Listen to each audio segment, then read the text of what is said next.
நான் கொண்ட திட்டங்கள் சிறிதாயினும் ஐயா எனக்காயும் திட்டங்கள் பெரிதல்லவோ. புழுதியில் இருந்து என்னை உயர்த்தினீரே, ராஜாக்களோடு அமர்த்தினீரே. புழுதியில் இருந்து என்னை உயர்த்தினீரே, ராஜாக்களோடு அமர்த்தினீரே.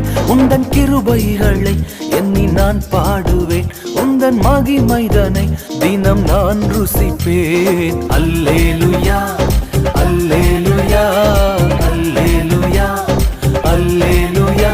உம்மை உயர்த்துவதே எங்கள் நோக்கமையா, உம்மை பாடுவதே எங்கள் மேன்மையா.